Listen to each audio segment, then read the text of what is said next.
Өзгөчө Кырдаалдар министрлигинин Чүй облустук башкармалыгы коронавирустун алдын алуу аракетин жергиликтүү бийлик өкүлдөрү менен бирге көрүүдө. Алар облус боюнча 870 адамга обсервация жайларын даярдап, керебет, жууркан төшөк, өздүк гигиеналык каражаттар менен камсыздашкан. Изоляцияда жаткандарга 3 маал тамак берүүнү да ÖKMдин өкүлдөрү мойнуна алган. Штабтын кызматкерлери муну менен эле чектелбей, тазалоо иштерин да жүргүзүшүүдө. Чүйдө 323 айыл болсо, анын 94% дезинфекцияланып, Жайыл, Сокулук, Кемин райондоруна экинчи ирет дары чачылууда. Дезинфекция кылууда өрт өчүрүүчү жана авариялык куткаруу унаалары колдонулуп келет. Бүгүнкү күндө өзгөчө Кырдаалдар министрлигинин Чүй облусунун башкармалыгында жетиштүү деңгээлде хлор каражаттары бар. Ар бир районго өзүбүз бөлүп берип жатабыз. Ошондой эле атайын жеке антисептиктерди 4,5 тоннаны ар бир районго бөлдүк. Ушу ар бир иштеп аткан ишканаларга, медициналык кызматтарга бөлүштүрүп берүү үчүн. Жарандардын коопсуздугу үчүн карантин маалында жолдордун тосулганы белгилүү. Алсак Чүй аймагында эле 240тан ашык блокпост уюштурулган. Алардын айрымдарында жергиликтүү тургундар өздөрү эле ынтымакташып нөөмөткө туруп келишет.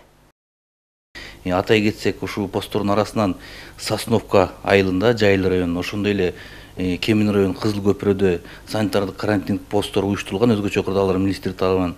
Ал жактан 2ден мобилдик турак үйлөр орнотулуп, 2ден чатыр орнотулуп, ал жерге иштеп жаткан медицина кызматкерлери, укук коргоо кызматкерлери, өзгөчө Кырдаалдар кызматкерлери тарабынан бүт турмуш тиричилигин камсыздоо бизге жүктөлгөн.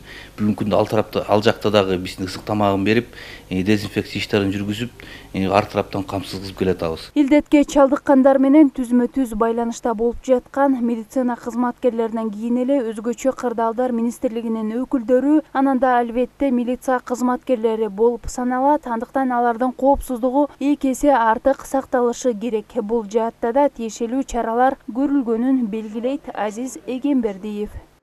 Түзмө-түз катышкан биздин кызматкерлер атайын средства индивидуальной защиты, коопсуздук каражаттарын колдонуу менен өзүнүн комбинезондорун кийип, маскаларчан, очкичен, чепчикчен, ушундай перчаткичен болуп иш чараларын жүргүзүп жатышат. Ар бир кирип чыккандан кийин дезинфекция иштерин жүргүзүп атат. Баардык коопсуздук эрежелерин өткөзүп атабыз. Ар бир иш чарага кириш үчүн инструктаж өтүп, инструктажга кол коюу менен анан чыгып атышат.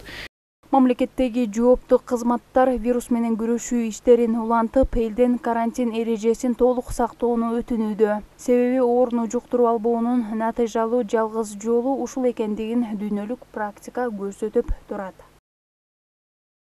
Жапара Дөт Казык кызы, Азат Султаналиев, СТВ.